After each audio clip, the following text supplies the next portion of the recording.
ಎಲ್ಲರಿಗೂ ನಮಸ್ತೆ. ನಾನು ನಿಮ್ಮ ಪ್ರೀತಿಯ ರಂಜು ನೀರು. ನಾನಿವತ್ತು ವಿಡಿಯೋ ಮಾಡ್ತಿರೋ ವಿಶೇಷ ಏನು ಅಂತ ಹೇಳಿದ್ರೆ, ಎಲ್ಲ ಕಡೆ ಸುದ್ದಿ ಮಾಡ್ತಾ ಇರೋ ವಿಭೂತಿ ಬಗ್ಗೆ.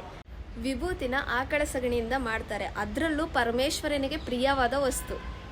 ಇದನ್ನ ಭಸ್ಮ, ಅಂಗಾರ, ಬೂದಿ ಎಂದು ಕರೀತಾರೆ. ಅದರಲ್ಲೂ ವಿಭೂತಿನ 3 ಬೆರಳಿಂದ ಏಕೆ ಹಚ್ತಾರೆ? ಇಲ್ಲಿದೆ ಕೇಳಿ. ಮೊದಲನೆಯ ಗೆರೆ ನಮ್ಮೊಳಗಿನ ಅಹಂಕಾರನ ತಡೆಯೋಕೆ, ಎರಡನೆಯ ಗೆರೆ ನಮ್ಮ ಅಜ್ಞಾನ ದೂರ ಮಾಡೋಕೆ, ಮೂರನೆಯ ಗೆರೆ ನಮ್ಮೊಳಗಿರೋ ಕೆಟ್ಟ ಗುಣಗಳನ್ನು ಮತ್ತೆ ನಾವು ಮಾಡಿರೋ ಪಾಪಗಳನ್ನು ತೊಳೆಯೋಕೆ. ಮತ್ತೆ ನಾವು ಸಾಯೋ ಅಷ್ಟರಲ್ಲೇ ನಮ್ಮ ದೇಹದ ತೂಕ ಏನಿರುತ್ತೋ ಅಷ್ಟು ನಾವು ವಿಭೂತಿ ಧರಿಸ್ಬೇಕಂತೆ. ಈ ವಿಭೂತಿಯಲ್ಲಿ ತುಂಬ ಔಷಧಿ ಗುಣಗಳು ಇದಾವು. ಈ ವಿಭೂತಿ ಧರಿಸೋದ್ರಿಂದ ನಮ್ಮ ದೇಹದ ಆರೋಗ್ಯವನ್ನು ಕಾಪಾಡ್ಬೋದು. ಈ ವಿಭೂತಿಯ ವಿಶೇಷ ಗುಣ ಏನು ಅಂತ ಹೇಳಿದರೆ, ನಮ್ಮ ದೇಹದಲ್ಲಿರೋ ಉಷ್ಣಾಂಶನ ಹೊರಗೋಗೋಕ್ಕೆ ಬಿಡೋದಿಲ್ಲ. ಅವಾಗೆಲ್ಲ ಋಷಿ ಮುನಿಗಳು, ಸನ್ಯಾಸಿಗಳು ವಸ್ತ್ರನ ಕಡಿಮೆ ಧರಿಸಿದ್ರು, ವಿಭೂತಿನ ಮೈ ತುಂಬ ಎಲ್ಲ ಧರಿಸಿರ್ತಾರೆ. ಅದರಲ್ಲೇ ತಿಳ್ಕೊಬೋದು ಅವ್ರ ದೇಹನ ಎಷ್ಟು ಬೆಚ್ಚಗಿರಿಸ್ಕೋತಿದ್ರು, ಅವ್ರ ದೇಹನ ಎಷ್ಟು ಆರೋಗ್ಯವಾಗಿ ಇಟ್ಕೋತಿದ್ರು ಅಂದರೆ ಈ ವಿಭೂತಿನೇ ಕಾರಣ. ಅಷ್ಟೇ ಅಲ್ಲ, ಈ ವಿಭೂತಿನ ಬೇರೆ ಬೇರೆ ದೇಶದವರು ಕೂಡ ಔಷಧಿಗೆ ಉಪಯೋಗಿಸ್ತಾ ಇದ್ದಾರೆ.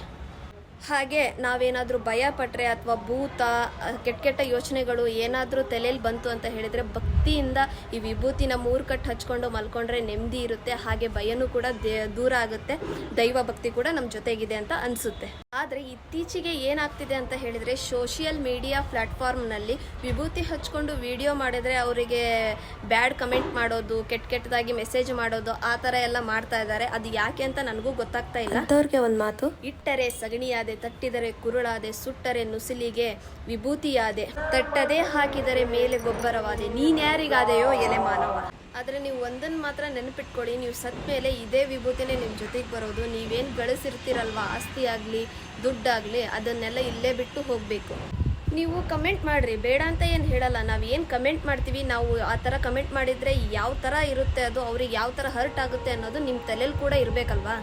ನಿಜವಾಗ್ಲೂ ನಾನೇ ಏನಾದರೂ ತಪ್ಪು ಮಾಡಿದರೆ ಬೈರಿ, ಬೇಡ ಅಂತ ಹೇಳಲ್ಲ. ಆದರೆ ವಿಭೂತಿ ಹಚ್ಕೊಂಡು ವಿಡಿಯೋ ಮಾಡೋರ್ಗೂ ಕೂಡ ನೀವು ಬಿಡಲ್ಲ ಅಂತ ಹೇಳಿದರೆ ಏನು ಹೇಳಬೇಕು ಇದಕ್ಕೆ? ಬಿಡಪ್ಪ, ಅರ್ಧಂಬರ್ಧ ಬಟ್ಟೆ ಹಾಕ್ಕೊಂಡು ಲೈಕಿಗೋಸ್ಕರ, ಕಮೆಂಟಿಗೋಸ್ಕರ ವಿಡಿಯೋ ಮಾಡ್ತಿರ್ತಾರಲ್ಲ, ಅಂಥವ್ರಿಗೆ ಕಮೆಂಟ್ ಮಾಡಿರಿ. ಈ ವಿಭೂತಿ ಹಚ್ಕೊಂಡು ನೀಟಾಗಿ ಸೀರೆ ಉಟ್ಕೊಂಡು ಅವ್ರು ವಿಡಿಯೋ ಮಾಡಿರ್ತಾರೆ, ಅವ್ರಿಗೂ ಕೂಡ ಬ್ಯಾಡ್ ಕಮೆಂಟ್ ಹಾಕಿದರೆ ಅದು ನಿಮಗೆ ತಪ್ಪು ಅಂತ ಅನಿಸುತ್ತೆ ಏನೋ ಗೊತ್ತಿಲ್ಲ. ಯಾಕಂದರೆ ನೀವು ಆ ಥರ ಕಮೆಂಟ್ ಮಾಡ್ತೀರ ಅಂದರೆ ಅದು ನಿಮಗೆ ತಪ್ಪು ಅಂತ ಅನಿಸಲ್ಲ. ಹೋಗಲಿ ಬಿಡಿ.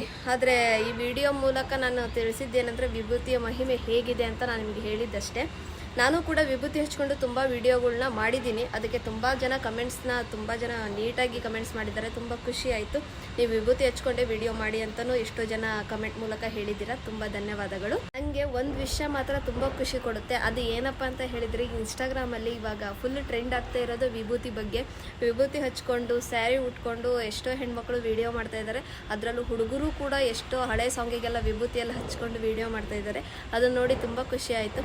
ನಾನು ಕೂಡ ತುಂಬ ವಿಡಿಯೋಗಳನ್ನ ಮಾಡಿದ್ದೀನಿ. ಅದರಲ್ಲಿ ಒಂದು ವಿಡಿಯೋ ವಿಭೂತಿ ಹಚ್ಕೊಂಡು ಮಾಡಿರೋದು 3 ಮಿಲಿಯನ್ ನೋಡಿದೆ. ಅದನ್ನು ನೋಡಿ ತುಂಬ ಖುಷಿ ಆಯಿತು. ಸಪೋರ್ಟ್ ಮಾಡಿದ್ದಕ್ಕೆ ತುಂಬ ಧನ್ಯವಾದಗಳು. ಕಮೆಂಟ್ಸ್ ಕೂಡ ಅಷ್ಟೇ ಚೆನ್ನಾಗಿ ಮಾಡಿದ್ದೀರಾ. ಈ ಥರ ನೀವು ಸಪೋರ್ಟ್ ಮಾಡಿದರೆ ಅದೇ ಥರ ವಿಡಿಯೋಸ್ ಕೂಡ ಇನ್ಸ್ಟಾಗ್ರಾಮಲ್ಲಿ ಬರ್ತಾನೆ ಇರುತ್ತೆ.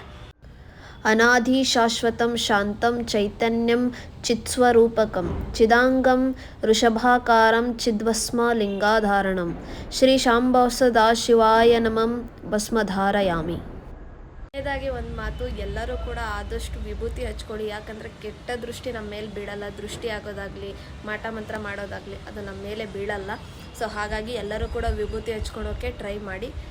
ಇಷ್ಟೋ ತನಕ ನನ್ನ ವಿಡಿಯೋ ನೋಡಿದ್ದಕ್ಕೆ ಎಲ್ಲರಿಗೂ ಕೂಡ ಧನ್ಯವಾದಗಳು. ಹೀಗೆ ಸಪೋರ್ಟ್ ಮಾಡಿ. Thank you.